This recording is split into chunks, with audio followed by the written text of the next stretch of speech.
Good evening, and thanks for joining us for Great Lakes Now. I'm Christy McDonald. The future of the Great Lakes is the focus in Detroit. For the first time, national and local agencies, along with environmental groups, are all meeting here at the same time to get on the same page about restoration in the Great Lakes Basin. The headliners, the International Joint Commission, the Great Lakes Commission, the EPA, and Healing Our Waters. It's not easy, but Great Lakes Week is finally putting on the table the science, the policy, and solutions that affect millions of people around the U.S. and Canada.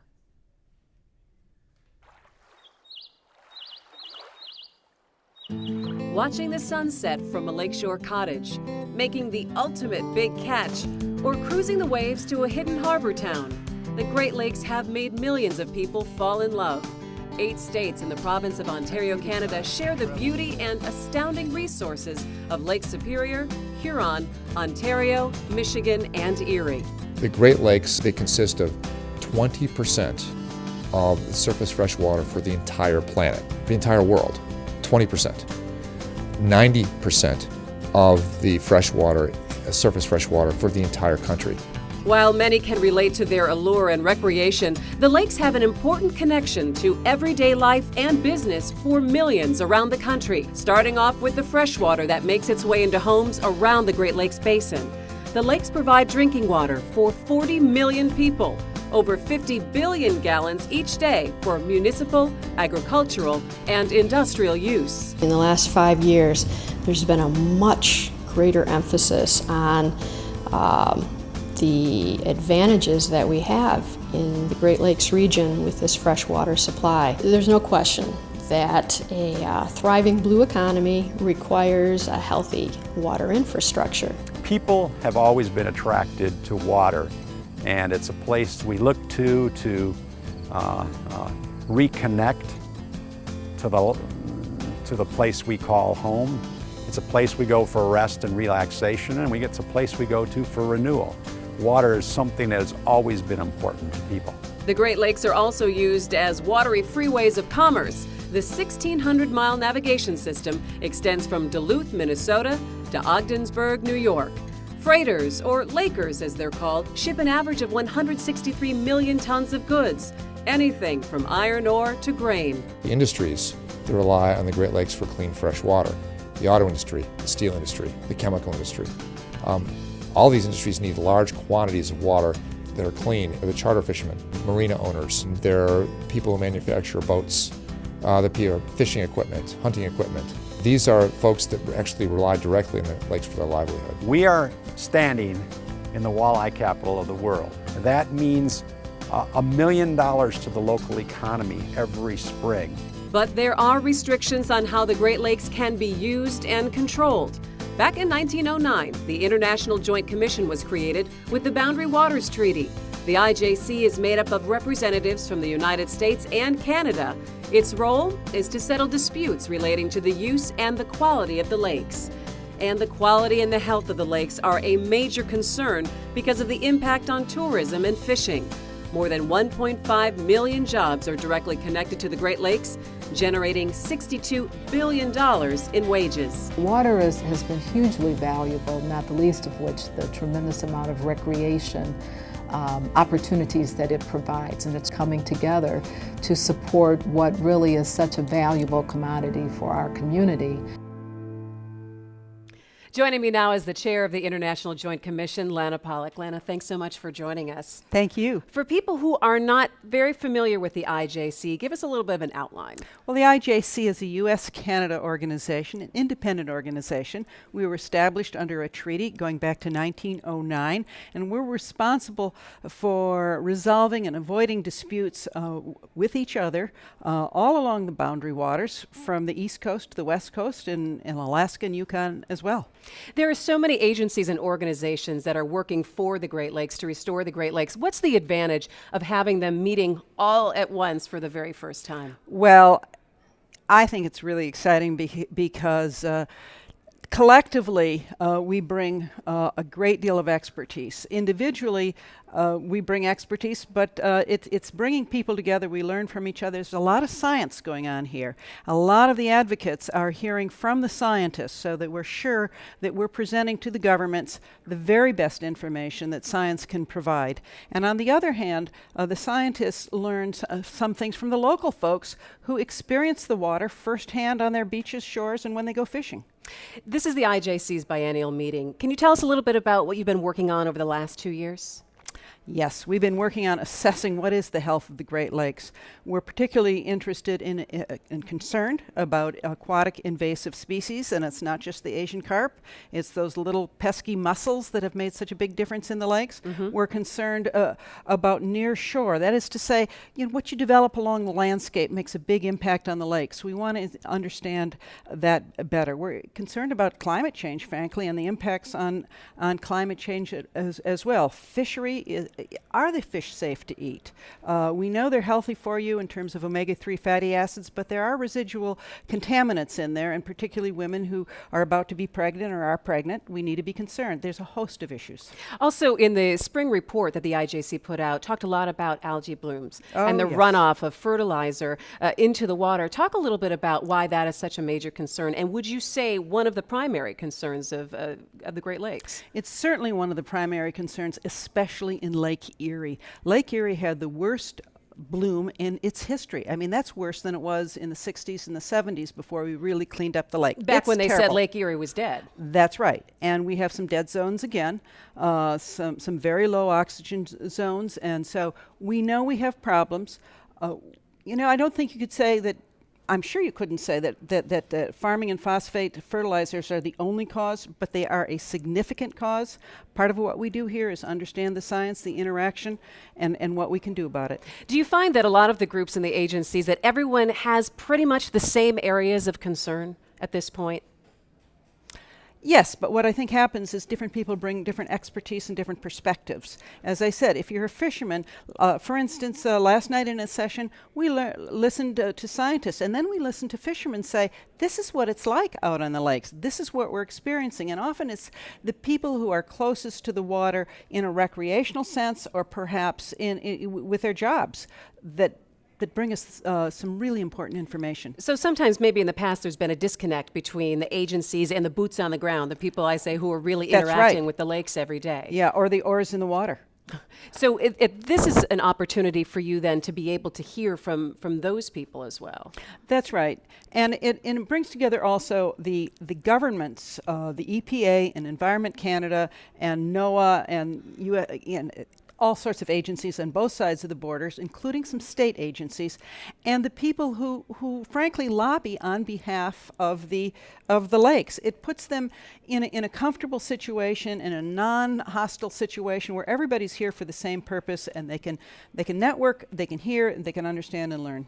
The Great Lakes Water Quality Agreement between the U.S. and Canada is being revised right now. What's the IJC's role in that? Well, we are advising them. We are not at the table negotiating. That is happening with the State Department and the Canadian Foreign Affairs, as well as EPA and Environment Canada. They're the ones writing it. We have been telling them for years how we think it could work better. We want more accountability, more transparency. Who is responsible for particular programs? We want to be able to get the data to see, are these programs working, so we can fix them, so we can tell them how to fix them, frankly. Now, when we leave Great Lakes Week here in Detroit, what's the agenda? What's the takeaway? And will there be a to-do list of sorts for the next coming years? I think there'll be a very long to-do list. I think the challenge will be to narrow the to-do list down to what are our priorities, what can be done, and what needs to be done first. And I think the phosphate problem that you mentioned earlier is one of them. Invasive species is another. And I'll tell you one more thing. We need better monitoring. You'd think we'd know everything that you needed to know about the lakes by now, but we don't. They're dynamic. Even things we've fixed don't stay fixed. The climate is changing. The fish populations are changing. The food chain is changing. The weather is changing. We need to invest in great monitoring systems and then share data. All right, Lana Pollack from the IJC, thanks so much for joining us. We Thank you. appreciate it. Well, the health of the Great Lakes and the future of the Great Lakes is the focus. And as we've been talking about, there are several concerns.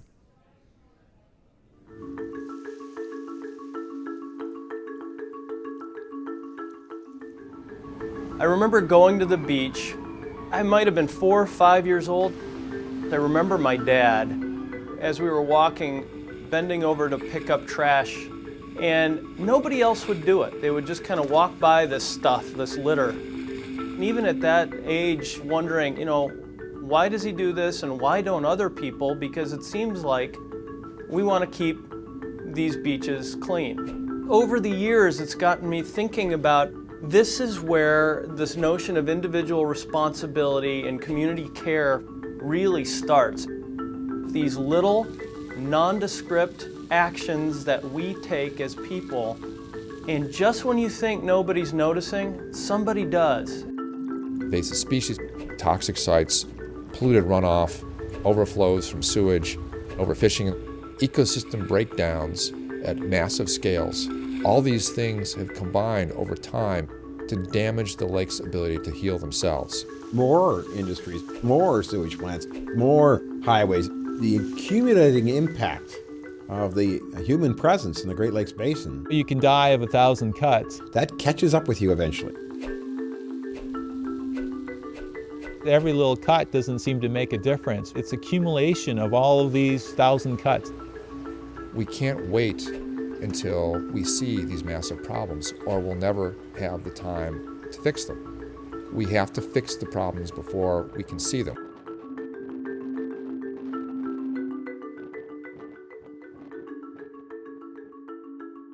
There are several concerns facing the Great Lakes.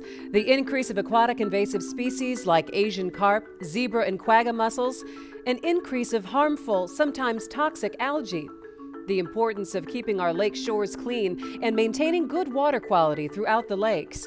And for years, there's been a debate about how safe it is to eat some of the fish from the Great Lakes.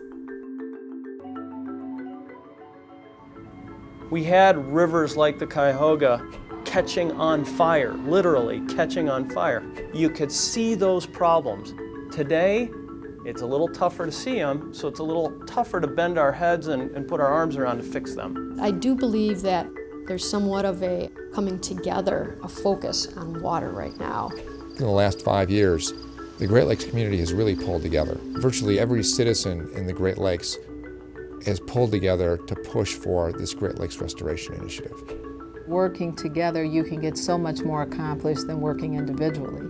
There's so many ways in which coming together we can create a much better product than working individually. Many of these effects I'm not going to actually see because they'll occur long after I'm gone, but they are ones that concern me about, those generations coming down the road as to what kind of a legacy I want to leave to them.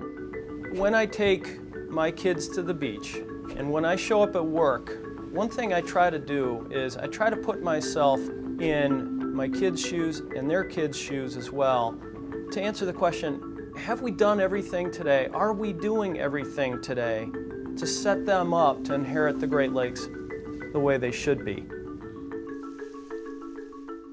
And joining me now to talk about some of the biggest issues surfacing on the Great Lakes is Dr. Patrick Doran, Science Director for Michigan and the Great Lakes for the Nature Conservancy, Dareth Glantz, a President Obama appointee to the International Joint Commission, and Gary Wilson, commentator for the Great Lakes Echo. Thanks all of you for joining me tonight. Thank you. So we have an array of people here for Great Lakes Week. It would seem like a no-brainer to get everyone in one building, but this is the first time that everyone is sitting at the table and comparing and talking about their various issues. It's amazing to me that this is a first. It is a first, but it's very important. As I said earlier, there are thousands of conservation decisions that get made every single week by countless agencies, organizations, and this is really a chance to get people in the same room to align their strategies, align the science, and align their actions to get common results. So it's very exciting. Right now we're in a time in the Great Lakes renaissance of synergies, binationally, with U.S. working together with Canada, with the public and the private and the nonprofit sectors all collaborating together. Our problems are too big to do this alone. We need to work together, and that's what this week is all about. We need to work together, Gary, but is it sometimes hard to make sure that everyone fits into the same puzzle, because there are a lot of different interests here, and making everyone see where everyone else is coming from? Yes, when people, like we talked a little bit earlier too, when people go back home, how much are they going to take away from this? How much are they really going to, how much of an effort are they going to make that call? Gee, I met so-and-so there. We have this same problem. do I make the call and do we figure out a way to work on it together, or I just kind of stay on the path and do things the way I've been doing them? Some news coming out, a new study about mercury in the fish and the wildlife in the Great Lakes, and that the levels are on the rise, which is concerning, seeing as we've learned so much over the last couple of years. Dareth, what do you make of this? We really need to pay attention to our air emissions. The EPA the EPA Administrator Lisa Jackson was here today and spoke about reducing mercury emissions as one of the top priorities of the EPA. This is very critical because that atmospheric deposition lands into the water. Patrick, coming from the Conservancy side here, everyone thinking about, well, I want to fish, I want to be able to eat the fish I catch here, and this is disturbing news to hear. Yeah, I mean, the Nature Conservancy has done conservation efforts across North America, and we can go up to places like the Upper Peninsula of Michigan and look at it and see hundreds and hundreds of lakes, and we think they're pristine, they're beautiful, you sit there, you go canoeing, but underlying the surface, we see mercury problems in the loons. They're not reproducing in the fish with fish consumption advisories. So it's one of those things you might not see and you might not be aware of, but we better be paying attention to it. Gary, where have we gone wrong, and what do we need to do on a policy end to maybe start to tighten this up? Well, I would like to see Administrator Jackson pick up the phone and call Governor Snyder of Michigan and say, you know what, you guys just approved a new permit for a coal-fired power plant in Michigan. You overturned a previous decision to deny that plant, because that's how, it's not more complex than that sometimes. I know those conversations are hard to have, and sometimes due to protocol they don't happen. But if we're not going to make the hard decisions of denying these permits, we're never going to get the mercury out of the lakes. So this is where the politics come into the whole thing as well. And you have the Great Lakes Commission who is here and representing a lot of the governors around the Great Lakes Basin. Is that where some of these conversations can start to come in? Definitely. The local municipalities and the states are the incubators of innovation. That filters up to the federal government and requires action. And that's what we look forward to, strong rules coming out of US EPA so we can reduce the amount of mercury that's being loaded through the atmosphere into the lakes, and then it travels and biomagnifies through the food chain, which is why we have the fish consumptions. Go ahead, Advisor. But the thing is, we can't look for any kind of magic bullet. It's not just emissions reductions. We have to look for the kind of all the solutions, all the silver BBs, as opposed to the one bullet. It's still important to have land protection and land conservation. It's important to work on those emissions. It's important to work on our management of land and keep riparian areas. It's important to find those hot spots of where mercury and other toxics are right now. So we have to have a suite of those different kind of solutions to meet the challenges. One of the big issues that I think people can relate to when they hear about this is pollution in the Great Lakes, and talking about our aging infrastructure and our city water systems, and cities all around the basin, and even you can spread around the country. A lot of cities have problems with this. How is that impacting the Great Lakes, and what do you think that we can do moving forward in talking to different cities and what they have problems with their water? There's no shortage of solutions to reduce what we call combined sewer overflows or even sanitary sewer overflows. Nobody wants to have sewage in their water. It's a public health danger, and one of the things that's happened as we've continued to sprawl outside of our urban core, we've just built the system larger and larger, and we don't have the existing tax structure to support it. We need continued investments in the state revolving loan funds so that communities have some tools to do some improvements, but we also need to restore the hydrologic cycle and know that working with wetlands, working with natural systems on the ground can clean the water much better in some instances than more gray, hard infrastructure. Okay, ding, ding, ding. So I think people at home might say, all right, that's money. I think it's going to take a lot of money. So Gary, how do we reconcile finding that money to be able to overhaul things? It's very tough right now. We don't have to be financial experts to see what's going on with the federal budget. It's in the news every day. I don't have a note here, but I think the funding for the infrastructure was cut by about 29%. I don't see that changing, at least not until the election next year, when hopefully things will come back to a little bit more sane level financially. But one thing that people could do, you have in Wisconsin Representative Paul Ryan, who chairs the House Budget Committee. He has lakefront in his district. Call up Mr. Ryan and say, here's the issue. What are you going to do about it? And another exciting thing that's happening throughout the Great Lakes Basin in cities like Buffalo, Cleveland, and in Syracuse, which is in the subwatershed of Lake Ontario, we're actually requiring green infrastructure, this working with nature approach to meeting clean water standards. In many cases, it's saving communities money. There's lawsuits that they have to comply with clean water standards, and here's an opportunity to work with nature to actively have folks on the ground have jobs learning these trades and making sure that we have clean water as a result. So, yeah, I mean, you can see these things as a cost, right. But there's a big benefit on the other side. There's a great talk this morning about the Detroit River waterfront and all the restoration, all the rehabilitation, all the green infrastructure that's occurred along there. Detroit suffers a lot of problems, and oftentimes the environment's not number one on that list, but they have decided that these investments are well worth it in the future. So it's not, I mean, you can see them as costs, right. But there are potential benefits way down the road. But isn't that part of it? You've got to try to get the public on board with this and be able to educate them about what's going on.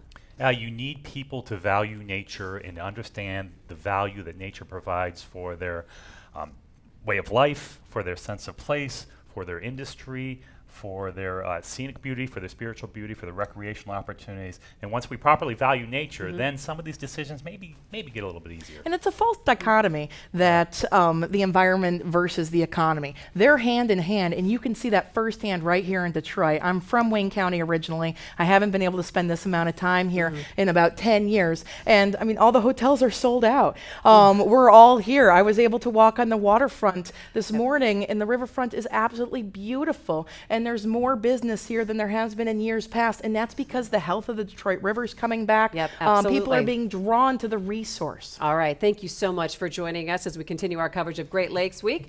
You know, the lakes bring in millions of dollars in recreation. People travel here and they visit. Well, tonight we are going to send our crew from Under the Radar, Michigan for a look at some of the unique finds along the Great Lakes.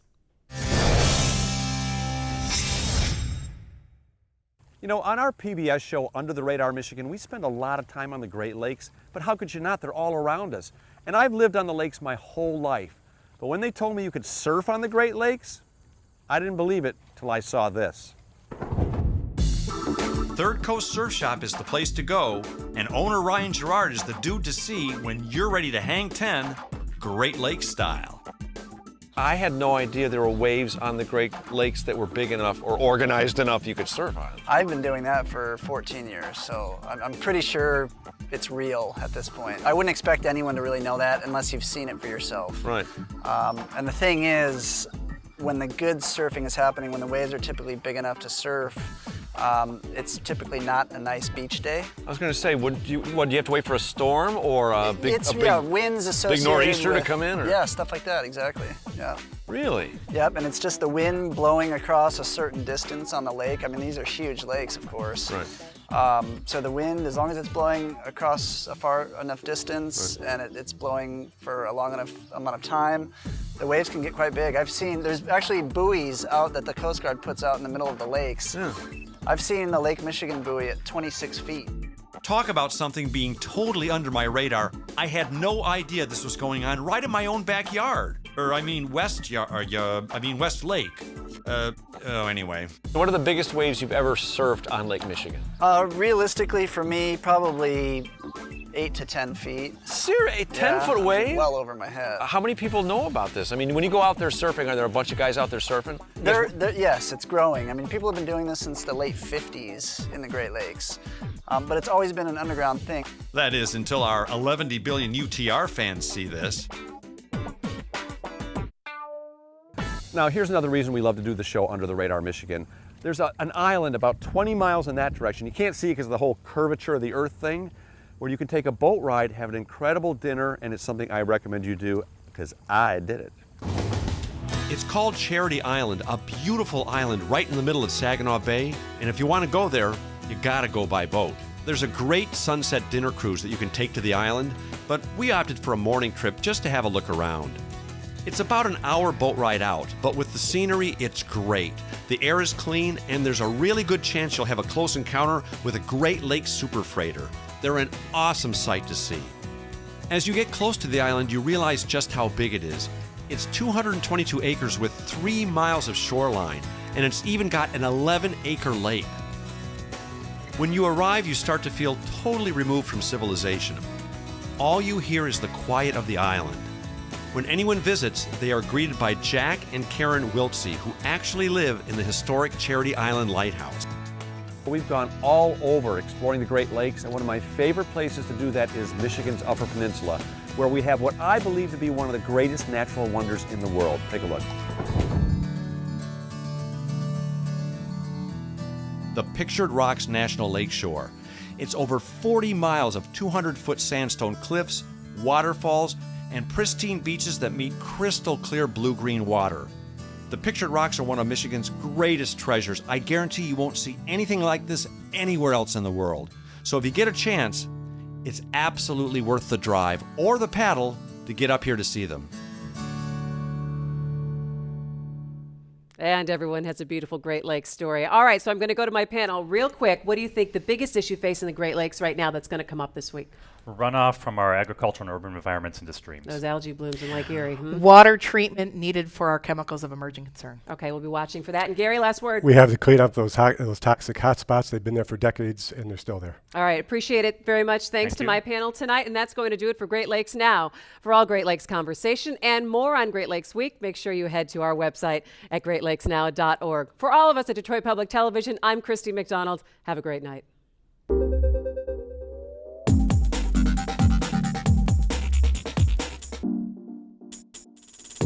Great Lakes Now update is sponsored by the Fred A. and Barbara M. Erb Family Foundation, nurturing environmentally healthy and culturally vibrant communities in metropolitan Detroit, and supporting initiatives to restore the Great Lakes Basin.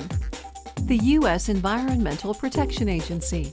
The EPA leads a task force of 15 federal agencies and departments to implement the President's Great Lakes Restoration Initiative. And by the International Joint Commission, assessing progress, providing advice, and engaging the public under the U.S.-Canada Great Lakes Water Quality Agreement.